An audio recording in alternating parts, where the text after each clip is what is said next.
میں یہاں پر بات کر رہا ہوں مفتی طارق مسعود نامی شخص کی، کہ جنہوں نے یہ کہا ہے کہ غازی خالد نے توہین عدالت کو ہاتھ میں لیا ہے اور اس کو ایسا نہیں کرنا چاہیے تھا۔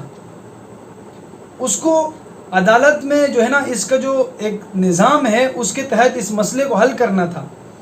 تو آج تک ہم تمہیں بہت اچھا سمجھ رہے تھے مفتی طارق مسعود، آج تک دل میں بہت احترام تھا، اور ہم یہ بھی سمجھتے ہیں کہ آج تک بہت سے مسلمان آپ کو دیکھتے تھے اور آپ کا احترام کرتے تھے۔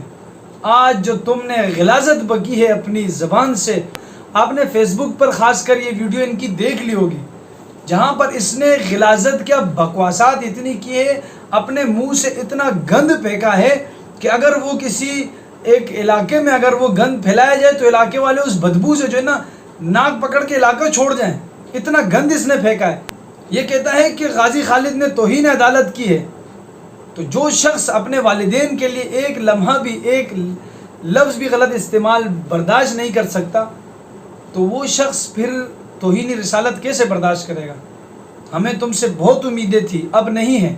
ہم تو سلوٹ پیش کرتے ہیں مولانا منظور مینگل صاحب کو، جنہوں نے حق اور سچ کی بات کہی۔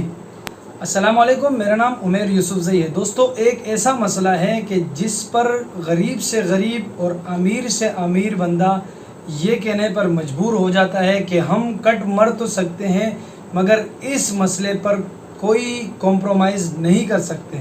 آپ سمجھ گئے ہوں گے وہ کون سا مسئلہ ہے۔ وہ مسئلہ ہے ختم نبوت کا۔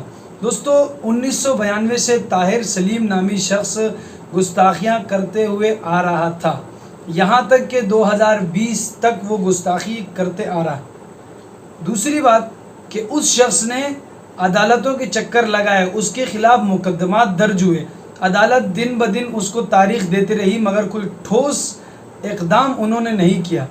تیسری بات، ایک شخص غازی خالد نامی مرد مجاہد کھڑا ہوتا ہے اور اس کو عدالت کے اندر جہنم واصل کرتا ہے۔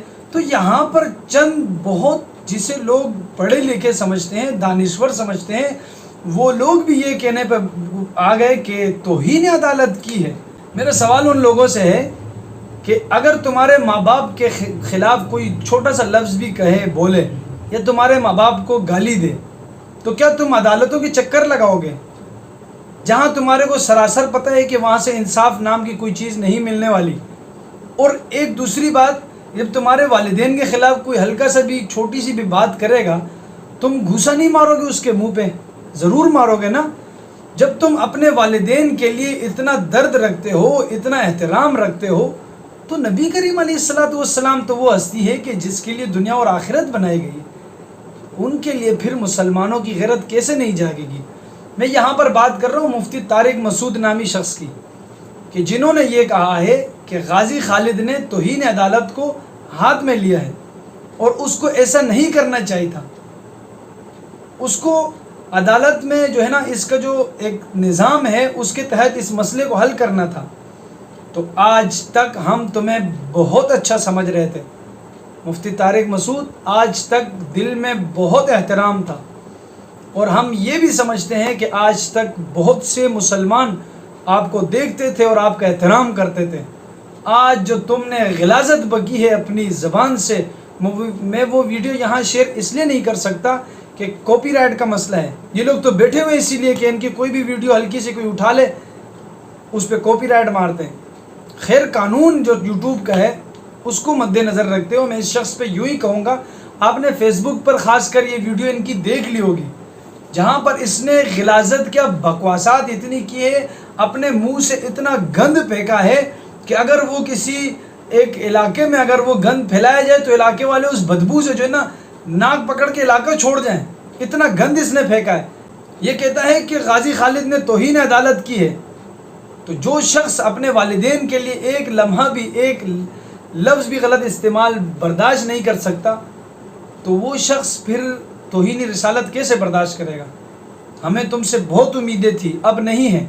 ہم تو سلوٹ پیش کرتے ہیں مولانا منظور مینگل صاحب کو، جنہوں نے حق اور سچ کی بات کہی، اور ہم ان علماء کا بھرپور شکر گزار ہیں جنہوں نے اس بات میں حق سچ کو تھامے رکھا۔ اور آپ کو میں ایک اور بات بتاؤں، ربوہ ٹائم جو ہے قادیانیوں کا ایک پیج ہے جس پر باقاعدہ یہ درج تھا کہ ہمارے ایک بندے کو انہوں نے پاکستان میں مارا ہے، ہمیں اس کا انصاف دیا جائے، اور امریکہ نے باقاعدہ یہ کہا ہے کہ ہمارے بندے کو انصاف دیا جائے، پاکستانی قانون کے مطابق پاکستان کے لوگوں نے توہین عدالت کی ہے، اس کا انصاف دیا جائے۔ تو ہم وہاں پر سارے قوانین جوتی کے نوک پر رکھتے ہیں، جہاں بات محمد عربی صلی اللہ علیہ وسلم کی آ جاتی ہے وہاں پر ہم کوئی بات نہیں دیکھتے ہیں، جہاں پر پیغمبر علیہ السلام کی توہین کی بات آ جاتی ہے، جہاں پر پیغمبر علیہ السلام کی بات آ جائے وہاں پر وابستگیاں، رشتہ داریاں، یہ اخوت، بھائی چارگیاں، جو کہ اسلام سب سے زیادہ اس کا سبق دیتا ہے، مگر ہم ان سب چیزوں کو سائڈ پہ رکھ کر اس بندے کا سر قلم کرنے کو تیار ہو جاتے ہیں، کیونکہ ہمارے ایمان کا مسئلہ ہے، ہمارے غیرت کا مسئلہ ہے، یہ غیرت ایمانی کہلاتی ہے۔ طارق مسعود نے جو کام کیا ہے اس پر ہم سب شرمندہ ہیں، اور خصوصاً علماء کا طبقہ جو ہے وہ بہت شرمندہ ہے اس پر، اور طارق مسعود کو چاہیے جلد سے جلد جو ہے نا اس کی معافی کرے۔ آن کیمرہ جس طرح انہوں نے یہاں پر یہ کہا ہے کہ توہین عدالت کی ہے، بالکل اسی طرح آگے کہے کہ میرے سے غلطی ہوئی ہے، مگر کیا پیسوں کے لیے کام کر رہے ہیں؟ بھائی وہ وقت چلا گیا کہ آپ کسی کو بہت بڑا علامہ سمجھتے تھے، وہ وقت نہیں رہا، اب سارے پیسوں کے لیے کام چل رہے ہیں یہاں پر۔ جو طارق مسعود جیسے لوگ ہیں اس طرح باتیں کر رہے ہیں اتنے اہم مسئلے پر، اتنی گندی زبان چلانے والا، تو پھر آپ سمجھ سکتے ہیں کہ یہاں پر بات صرف اور صرف پیسے کی ہے، اور صرف قادیانیوں کو سپورٹ کرنے کی ہے۔ طارق مسعود نے آج کی ویڈیو میں، آج کے دن میں قادیانیوں کو سپورٹ کیا ہے، ہم ثبوت کے ساتھ یہ بات پیش کر سکتے ہیں۔ تو دوستو قادیانیوں کی بیخ کنی کی جائے جتنا ہو سکے، اور طارق مسعود کے خلاف احتجاج جو ہے نا ٹویٹر پہ ٹرینڈ چلایا جائے کہ طارق مسعود معافی مانگو۔ آج کی ویڈیو یہیں تک تھی، اپنے بھائی عمیر یوسف زئی کو اجازت دیجیے، اللہ نگہبان۔